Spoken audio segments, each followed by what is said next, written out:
நான் இங்கே வீட்டு வேலை பார்த்துட்ருக்கேன். உங்களுக்கு தூக்கம் கேட்குதோ? இருங்க வரேன். ஏங்க ஏங்க இன்னைக்கு ஒரு நாளைக்கு நீங்கள் தான் நான் தான் நீங்கள். சரி இந்தா அதுக்குள்ளே என்னோட 2 கார்டு இருக்குது. ஒரு கார்டில் 1042 ரூபா பேலன்ஸ் இருக்குது. இன்னொரு கார்டு கிரெடிட் கார்டு ஃபுல்லாக இருக்குது. பில் கட்டியா இன்னும் இந்த மாதம் காருக்கான இஎம்ஐ கட்டலை. ஏன் கட்டலைன்னு கேட்டேன்னா, பர்த்டேக்கு நான் ஒரு பட்ஜெட் போட்டேன், கிட்டு பர்த்டேக்கு. ஆனால் நீ கிராண்டாக பண்ணணும்னு நீ ஒரு பட்ஜெட் போட்டு பண்ணல, அதில் கார் இஎம்ஐ கட்ட முடியாமல் போச்சு. இப்போ அந்த காசை என்ன பண்ணணும்னு யோசிச்சுட்டு இருக்கேன்.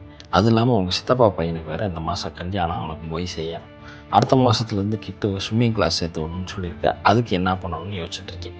இதை பூரா இந்த மாதம் அட்ஜஸ்ட் பண்ணால் அடுத்த மாதத்தில் அதை எப்படி அட்ஜஸ்ட் பண்ணுறதுன்றது மண்டக்குள்ளே ஓடிட்டு. இது எல்லாத்தையும் மைண்டில் நீயே வச்சுக்க. இப்போ நீதே நான் தே நீ. உனக்கு இப்போ நான் போய் வீட்டை கூட்டணும், நீ நிம்மதியாக படுத்து தூங்கணும்னு நினைக்கிறேன், அதானே? இது எல்லாத்தையும் மைண்டில் வச்சுக்கிட்டு படு, கண்ணை மூடு, தூங்குனேன்னா சந்தோஷம்.